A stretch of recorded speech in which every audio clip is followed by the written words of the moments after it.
Copyright disclaimer under Section 107 of the Copyright Act 1976. Allowance is made for fair use for purposes such as criticism, comment, news reporting, scholarship, and research. Fair use is a use permitted by copyright statute that might otherwise be infringing. Non-profit, educational, or personal use tips the balance in favor of fair use. To Simeon Czarny, Glawa Kirowski, Grubirowki.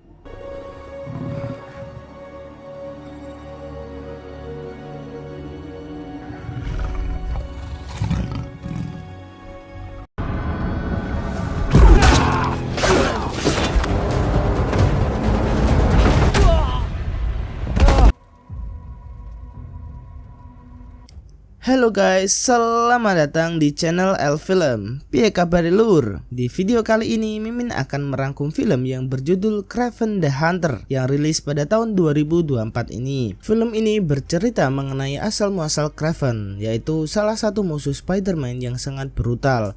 Film ini juga menceritakan tentang hubungan rumit Kraven dengan ayahnya yang kejam yang bernama Nikolai, yang membawanya ke jalur balas dendam dengan konsekuensi yang brutal, memotivasinya untuk menjadi salah satu pemburu terbesar yang paling ditakuti. So, sebelum menonton, silahkan buat duduk nyaman dan selamat menonton. Film diawali dengan memperlihatkan Akademi St. Michael di New York. Dua orang kakak beradik, yaitu Sergei dan saudaranya yang bernama Dimitri, dijemput oleh ayah mereka yang bernama Nikola. Nikola mengajak mereka berdua untuk pergi karena ibu mereka sudah tiada. Nikola memberitahu kalau ibu mereka meninggal karena bunuh diri di rumah sakit jiwa. Selama ini ibu mereka mengalami depresi yang parah. Bukannya membawa mereka menuju ke pemakaman, Nikola malah mengajak mereka berdua untuk berburu. Nikola beranggapan kalau orang yang bunuh diri adalah orang yang lemah dan tidak pantas mendapatkan penghormatan. Mendengar hal ini, Sergei yang marah tidak bisa melakukan apa-apa. Dia hanya bisa mengikuti kemauan ayahnya itu. Sementara di sisi lain di Tanzania Utara, seorang gadis yang bernama Calypso sedang memainkan kartu tarot milik neneknya. Neneknya sendiri merupakan seorang ahli supranatural. Si nenek menyuruh Calypso memilih 3 buah kartu. Setelah melihat kartu-kartu yang dipilih, nenek memberitahu kalau sebentar lagi Calypso akan mengalami kejadian yang tak terduga. Si nenek kemudian memberikan botol kecil berisi ramuan turun-menurun keluarga mereka. Si nenek bilang kalau ramuan itu mengandung sihir yang sangat kuat dan bisa menyembuhkan penyakit apapun. Si nenek berpikir kalau Calypso akan membutuhkan ramuan itu. Di tempat lain, Nikolai dan anak-anaknya ternyata datang ke Tanzania Utara untuk memburu seekor singa yang bernama Zar. Singa itu merupakan singa legenda karena sudah melemakan puluhan korban jiwa. Nikolai berambisi untuk membunuh singa itu karena Nikolai beranggapan karena pemburuan ini akan membuat kedua anaknya menjadi semakin kuat dan tangguh. Keesokan harinya, Nikolai menembak salah satu rusa yang ada di sana. Nikolai kemudian memanggil Sergei untuk mendekati bangkai rusa tersebut. Nikolai menyuruh Sergei untuk tidak usah takut karena cepat atau lambat makhluk yang lemah akan bernasib sama seperti rusa ini.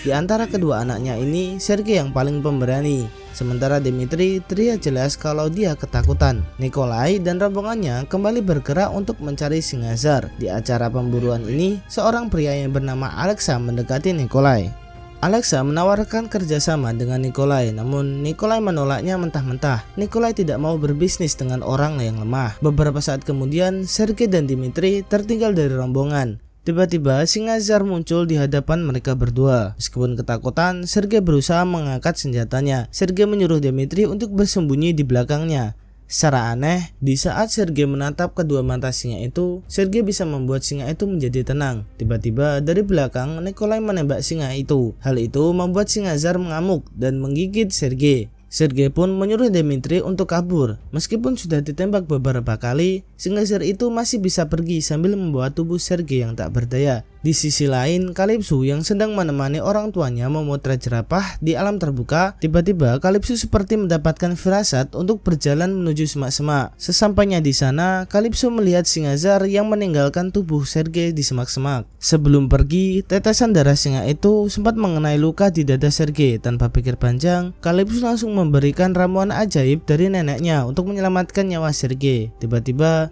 ramuan itu langsung bereaksi ke dalam tubuh Sergei. Calypso kemudian berteriak meminta bala bantuan. Singkat cerita, Sergei dibawa menuju rumah sakit. Calypso tidak ikut, namun dia memberikan kartu tarot bergambar singa kepada Sergei.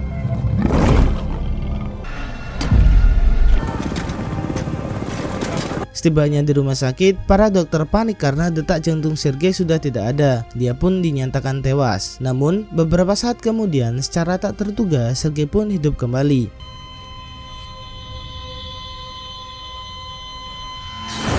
Beberapa hari kemudian, setelah sadar, Sergei memandangi kartu tarot singa yang ditinggalkan untuknya. Dokter pun memberitahu kalau kartu itu ditinggalkan oleh orang yang menyelamatkan nyawa Sergei. Dokter kemudian berkata, dengan luka parah itu, seharusnya Sergei sudah mati. Para dokter tidak mengerti apa yang membuat Sergei bisa hidup kembali. Tak berselang lama, Dmitri dan Nikolai pun datang. Bukannya menanyakan keadaan Sergei, Nikolai malah menyalahkan Sergei yang tidak langsung menembak si Ngazar saat berada di hadapannya. Lalu Nikolai memberitahu dokter kalau dia akan membawa Sergei pulang meskipun keadaannya belum stabil. Sesampainya di rumah, Sergei menemukan surat yang ditinggalkan oleh ibunya. Di dalam surat itu, ibunya berpesan kepada Sergei untuk tidak menjadi seperti ayahnya. Selama ini, Sergei sudah tahu kalau ayahnya adalah penjahat dan gebong narkoba kelas kakap. Tak berselang lama, Nikolai memanggil Sergei dan dia memperlihatkan kepala si Ngazar yang terpajang di dinding. Nikolai telah berhasil membunuh hewan itu. Nikolai berkata kalau dia tahu bahwa Sergei adalah anak yang kuat, tidak seperti ibunya. Nikolai menyuruh Sergei tetap tinggal di Rusia, mempersilahkannya untuk meneruskan bisnis haram milik Nikolai. Sementara Dmitri yang lemah akan dikirim kembali ke New York untuk melanjutkan sekolah. Sergei yang tidak ingin menjadi seperti ayahnya itu langsung pergi meninggalkan ayahnya begitu saja. Sergei berniat untuk kabur dari rumah. Di saat dia sedang memasukkan barang-barang ke dalam tas, Sergei melihat bekas gigitan singa di bajunya. Tiba-tiba botol ramuan milik Kalipse pun terjatuh. Sergei pun sadar kalau seseorang pasti telah memberikan ramuan itu kepadanya yang membuatnya bisa hidup kembali. Malam harinya di saat Sergei akan kabur dengan memanjat atap, dia tergelincir dan terjatuh. Secara tak terduga, tubuh Sergei langsung refleks untuk bisa mendarat dengan selamat. Dmitri kemudian muncul menghadang Sergei. Dmitri meminta Sergei untuk tidak meninggalkannya sendirian. Namun Sergei tidak bisa mengajak Dmitri karena Sergei tidak ingin Dmitri putus sekolah. Sergei pun berjanji kalau dia akan datang mengunjungi Dmitri di setiap hari ulang tahunnya. Sergei pun kemudian pergi.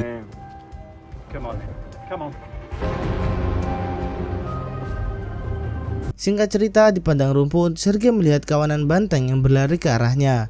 Sergei pun pasrah karena sudah terlambat untuk menghindar. Secara aneh, banteng-banteng itu terlihat melintas menghindarinya. Ternyata ada satu banteng yang berhenti di hadapan Sergei, seolah-olah melindungi Sergei dari serangan banteng yang lain. Setelah banteng-banteng itu pergi, Sergei pun melanjutkan perjalanan. Sergei kemudian memasuki rumah hutan peninggalan ibunya.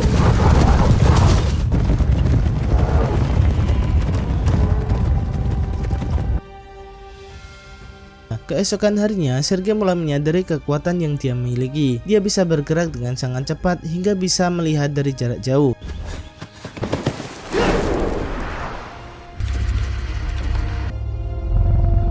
Suatu hari, Sergei melihat pemburuan ilegal yang mengincar tanduk banteng. Setelah didekati, Sergei pun sangat marah melihat mayat-mayat banteng tanpa tanduk dibiarkan tergeletak begitu saja. Dua pemburu kemudian muncul menyuruh Sergei untuk pergi. Sergei yang emosi langsung membunuh kedua orang itu dengan brutal. Sejak saat itu, Sergei berjanji untuk memburu para pemburu ilegal dan orang-orang yang jahat.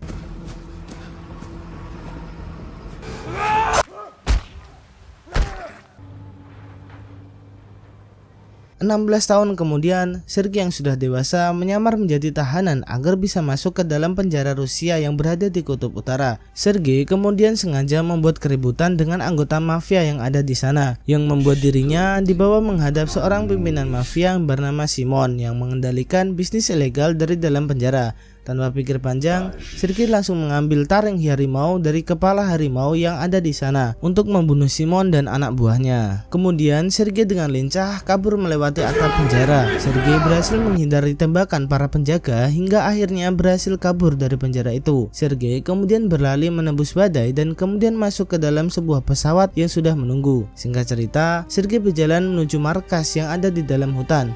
Pada saat mencari makan di sungai, alarm di ponsel miliknya berbunyi, memberitahukan kalau beberapa hari lagi adalah hari ulang tahun adiknya yaitu Dmitri. Sesampainya di dalam markas, Sergei pun langsung lemas dan tertidur. Keesokan harinya, Sergei menghadang rombongan pemburu banteng yang diambil tanduknya. Dengan susah payah, Sergei berusaha menghentikan para pemburu ilegal itu. Namun, ada satu mobil yang berhasil lolos. Dengan penglihatannya yang sangat tajam, Sergei pun melihat plat nomor mobil itu.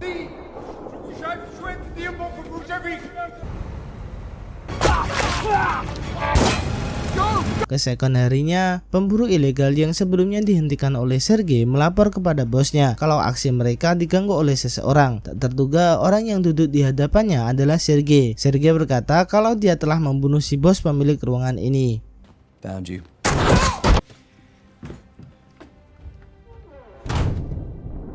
Di sana, Sergei juga menemukan buku yang berisi daftar nama mafia yang menjual hasil buruan ilegal, narkoba, dan juga senjata. Sergei akan membunuh semua orang yang ada di dalam buku itu. Sergei pun langsung membunuh pemburu ilegal yang ada di sana. Di tempat lain, Calypso yang sudah dewasa kini menjadi seorang pengacara. Dia mendapatkan kabar kalau sahabatnya dibunuh oleh anak buah Simon saat sedang menyelidiki kasus yang dilakukan oleh Simon. Setelah menghadiri pemakaman sahabatnya itu, tiba-tiba Sergei datang menemui Calypso untuk mengembalikan kartu miliknya. Sergei pun berterima kasih karena dulu Calypso menyelamatkan hidupnya. Calypso pun tidak menyangka Sergei bisa menemukannya di sini. Sergei kemudian berkata kalau dia sangat ahli dalam memburu seseorang. Sebagai ucapan terima kasih, Sergei memberitahu kalau dia sudah membunuh Simon yang sebelumnya ada di dalam penjara di Kutub Utara. Awalnya Calypso tidak percaya ucapan Sergei. Namun malam harinya Calypso melihat berita mengenai tewasnya Simon dan beberapa gebong kriminal yang lain. Media pun menyebut orang yang melakukan aksi ini dengan julukan sang pemburu yang memburu para gebong kriminal. Sergei pun tahu kalau Calypso yang merupakan seorang pengacara terbaik memiliki koneksi kepada semua orang, termasuk para gebong kriminal itu. Sergei pun mengajak Calypso untuk bekerja sama membantai para gebong kriminal itu. Mendengar hal itu, Calypso tidak langsung setuju. Dia akan memikirkannya terlebih dahulu. Sebelum pergi, Calypso berkata kalau apa yang dia lakukan oleh Sergei itu bisa membahayakan orang-orang terdekat. Di tempat lain, Alexa kini menjadi salah satu pemimpin mafia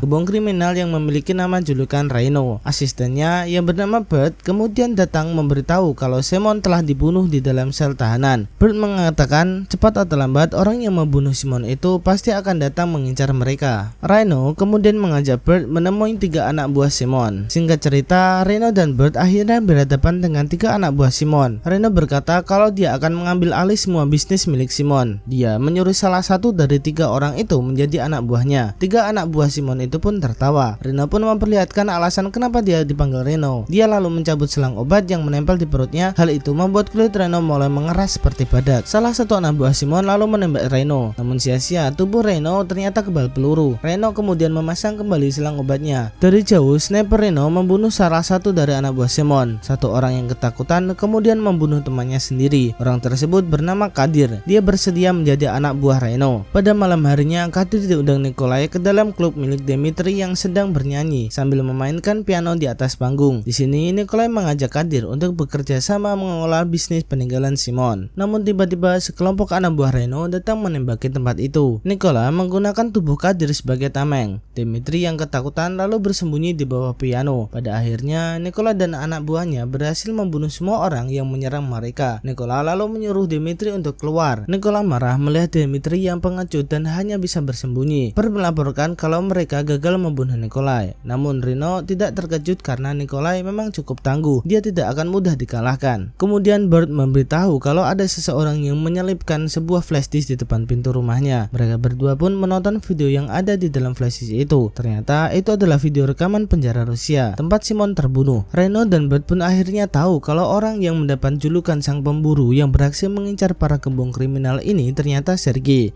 anak Nikolai. Rhino lalu menyuruh Bert memberikan informasi ini kepada seorang pembunuh bayaran yang bernama Foreigner. Rhino tahu kalau orang terdekat Foreigner menjadi korban sang pemburu yang tidak lain adalah Sergei. Foreigner pasti sangat ingin balas dendam, dan benar saja saat ini Foreigner sendiri tengah berada di penjara Rusia untuk menyelidiki siapa orang yang telah membunuh Simon. Di saat Foreigner telah menyelidiki, tiba-tiba ada seorang petugas yang mendatanginya. Foreigner pun membuka kacamatanya, membuat siapapun yang melihat kedua matanya itu menjadi diam seperti patung selama beberapa detik. Foreigner pun dengan mudah membunuh petugas itu. Di tempat lain, Sergei menemui Dmitri karena ini adalah hari ulang tahun Dmitri. Kemudian Dmitri mengajak Sergei untuk makan malam di dalam klubnya. Dmitri lalu menceritakan peristiwa penyerangan kemarin. Dmitri berkata kalau dia ingin menjadi sosok yang kuat dan tidak ingin diremehkan lagi. Namun Sergei malah ingin Dmitri menjadi dirinya sendiri. Sergei ingin Dmitri bangga dengan kemampuan yang sangat ini dia miliki. Sergei tak ingin Dmitri menjadi penjahat seperti ayahnya. Tiba-tiba Nikolai datang menemui kedua anaknya itu. Nikolai pun mengajak mereka berdua bersulang untuk merayakan hari ulang tahun Dmitri. Nikolai meminta maaf kepada Sergei.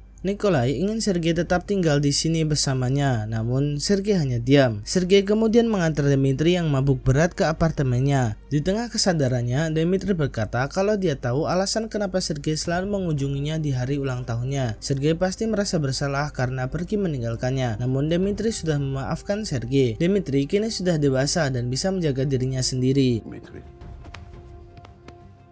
What are you? I just came for the party. That's just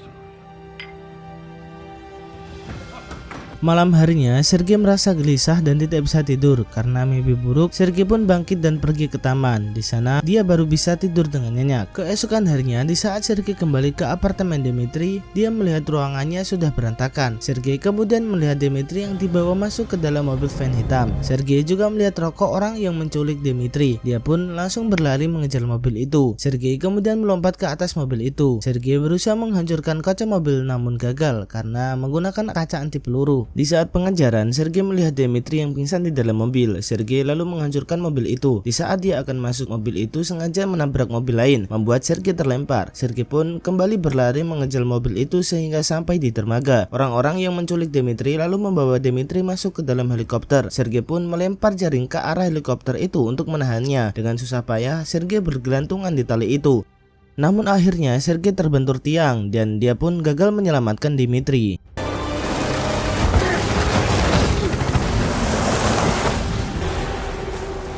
Sergei kemudian menemui Calypso di dalam kantornya. Dia meminta bantuan Calypso untuk melacak tempat persembunyian orang yang menculik Dmitri. Sergei memberikan ciri-ciri penculik Dmitri. Sergei juga memberitahu kalau penculik itu menghisap rokok buatan Turki.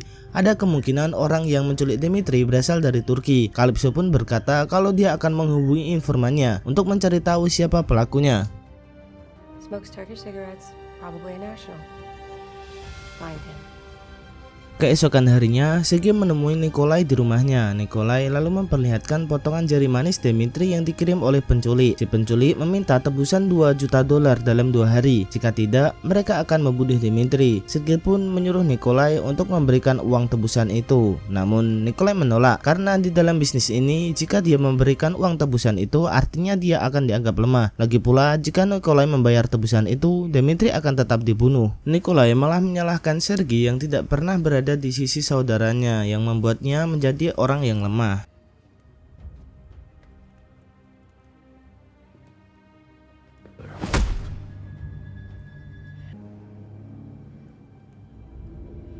Di malam harinya, Calypso menemui informannya. Dia akhirnya mendapatkan identitas penculik Dmitri dari orang itu. Orang yang menculik Dmitri bernama Omer. Dia adalah mantan tentara Turki. Mereka bersembunyi di dalam biara kosong di Turki Utara. Setelah mendapatkan informasi itu, Calypso pun pergi dan memberitahu Sergei. Tapi ternyata informan yang tadi adalah orang suruhan foreigner. Tak disangka dalam penculikan Dmitri adalah foreigner dan Reno. Setelah mendapatkan informasi pelaku penculikan, Sergei pun langsung terbang menuju Turki. Singkat cerita, sesampainya di markas musuh, Sergei melumpuhkan musuh-musuh yang ada di sana menggunakan panah beracun. Mendengar ada suara aneh, Omer pun langsung menyuruh anak buahnya untuk bersiap. Dengan lincah, Sergei berhasil menghindari tembakan dari musuh. Dia kemudian mencekik Omer di pinggir jendela. Lalu Sergei pun bertanya di mana adiknya berada saat ini. Namun Omer hanya diam saja. Tiba-tiba 2 orang sniper yang bersembunyi di hutan menembak bangunan itu dengan bazooka.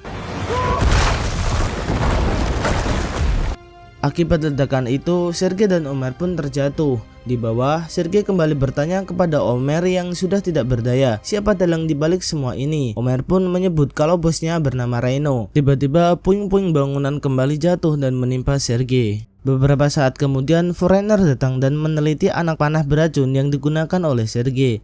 Singkat cerita, di tempat lain, Dmitri ternyata ada di dalam markas Reno. Dmitri bertanya kepada Reno apakah hanya akan menebusnya atau tidak. Reno pun menjawab kalau Nikolai tidak akan mungkin mengeluarkan uang untuk menyelamatkan orang lemah seperti Dmitri. Mendengar hal ini, meskipun kecewa, Dmitri pun paham akan hal itu. Reno pun memberitahu kalau tujuan utamanya menculik Dmitri adalah untuk menjebak Sergei, bukan untuk mendapatkan uang. Dmitri pun terkejut kenapa Reno ingin menjebak Sergei. Reno pun menunjukkan video Sergei. Dimitri pun shock ketika mengetahui kalau Sergei sebenarnya adalah sang pemburu yang paling ditakuti oleh para gebong penjahat. Di tempat lain, Sergei yang berhasil selamat langsung menelepon Calypso. Dia memberitahu Calypso kalau semua ini adalah jebakan. Calypso pun melihat ada beberapa orang yang mencurigakan masuk ke dalam kantornya. Sergei pun menyuruh Calypso untuk pergi ke sebuah tempat. Nanti Sergei akan menyusulnya di sana.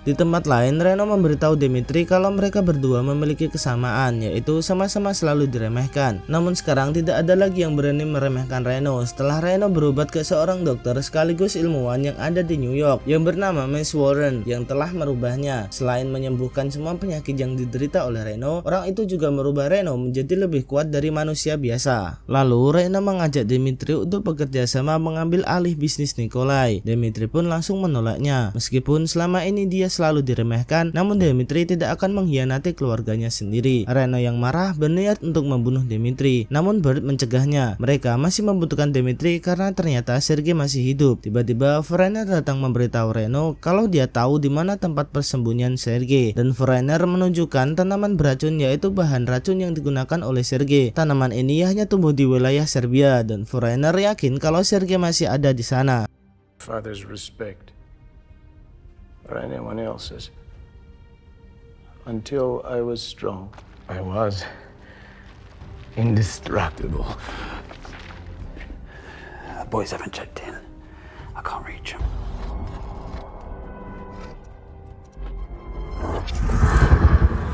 Di hutan Serbia, Sergei menemui Calypso dan membawanya menuju ke dalam markasnya. Di sini, Calypso melihat beberapa ramuan tanaman dan berbagai macam senjata. Sergei pun berkata kalau selama ini dia berusaha mencari tahu isi ramuan yang dulu Calypso berikan kepadanya saat dia diterkam singa dulu. Calypso pun berkata kalau itu adalah ramuan peninggalan neneknya. Calypso mengaku kalau dia juga tidak tahu apa isinya karena neneknya sudah lama meninggal. Sergei pun bertanya apakah Calypso masih memiliki ramuan itu. Calypso menjawab kalau dia tidak punya lagi. I've been trying to figure out what was in here for years.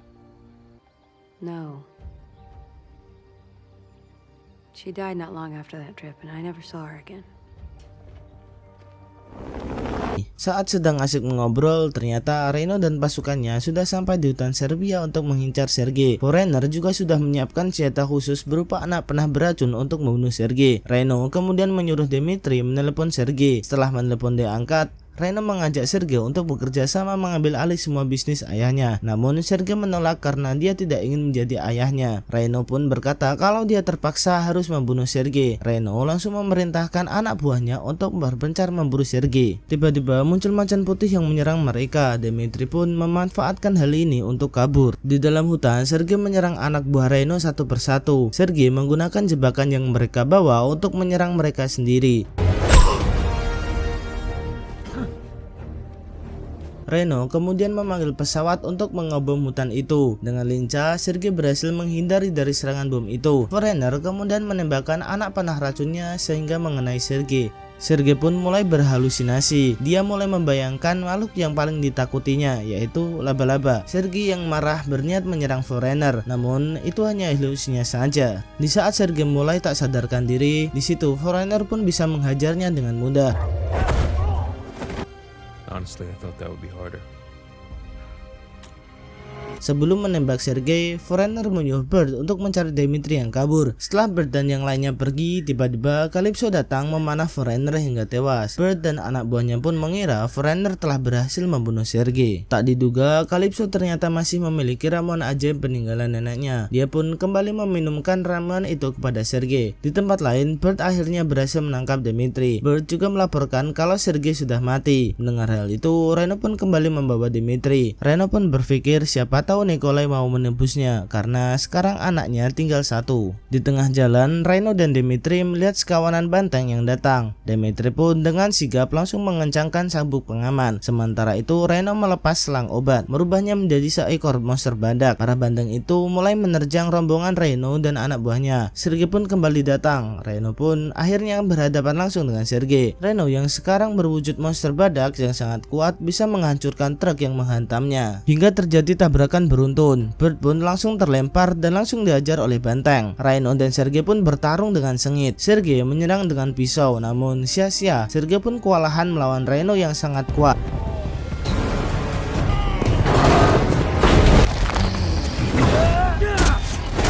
Di saat Sergei tercekik, dia melihat lubang di perut Rhino. Sergei pun langsung menancapkan besi di lubang itu, membuat Rhino kesakitan. Sergei kemudian mengambil tali dan mengikatnya ke tubuh Rhino. Sergei lalu melemparkan ujung tali ke arah para banteng. Rhino pun tertarik dan terlindas oleh sekumpulan banteng hingga sekarat.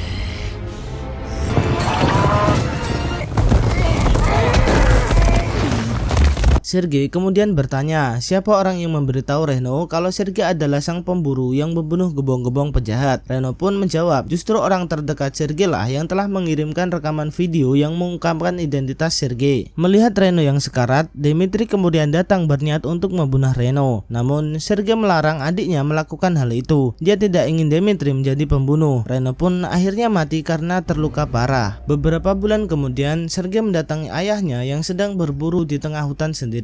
Sergei bertanya apakah benar Nikolai yang mengirim video yang mengungkapkan identitasnya kepada Rhino. Nikolai pun tidak menyakalnya lagi. Nikolai mengaku kalau semua itu dia lakukan untuk menyingkirkan Rhino, meskipun Dmitri akan menjadi tumbalnya. Namun Nikolai yakin kalau Sergei pasti akan melakukan apapun untuk menyelamatkan Dmitri. Nikolai pun senang karena rencananya berjalan dengan lancar. Karena merasa dimanfaatkan, Sergei pun menjadi emosi. Sergei kemudian pergi meninggalkan Nikolai begitu saja. Tak lama kemudian tiba-tiba muncul beruang besar yang menyerang Nikolai. Sergei pun membiarkan beruang itu membunuh Nikolai. Bahkan Sergei sengaja mengosongkan semua peluru di senjata milik Nikolai. Singkat cerita, Sergei kembali menemui Dmitri untuk merayakan hari ulang tahunnya. Dmitri pun menceritakan kalau dia sudah menemui seorang dokter di New York yang telah mengubahnya. Kini Dmitri tidak akan diremehkan lagi. Tiba-tiba dua orang anggota mafia yang datang melapor sesuatu kepada Dmitri. Sergei pun terkejut karena sekarang Dmitri meneruskan bisnis ayahnya mereka. Sergei pun berkata kalau dia tidak ingin Dmitri menjadi seperti ayah mereka. Dmitri pun menjawab kalau Sergei adalah orang yang munafik. Sergei sendiri sangat mirip dengan ayah mereka. Bahkan menurut Dmitri, Sergei lebih buruk. Dmitri berkata kalau dia sudah tahu kalau Sergei lah yang telah membunuh ayah mereka. Dmitri kemudian pergi. Sergei pun mengejar Dmitri. Sergei terkejut melihat wajah Dmitri yang bisa berubah-ubah. Dmitri kini bisa berubah wajahnya sesuka hatinya. Kini Dmitri bukan orang yang lemah lagi. Dmitri berkata kalau dialah yang akan meneruskan bisnis ayahnya dan bahkan jauh lebih besar lagi. Dan film pun berakhir. Oke lur, terima kasih sudah menonton video ini. Jangan lupa untuk like, komen, dan subscribe agar kamu gak ketinggalan video seru lainnya. Kalau ada saran atau pertanyaan, tulis saja di kolom komentar. Aku bakal baca semua kok. Sampai jumpa di video berikutnya, dan ingat tetap semangat dan terus berkarya.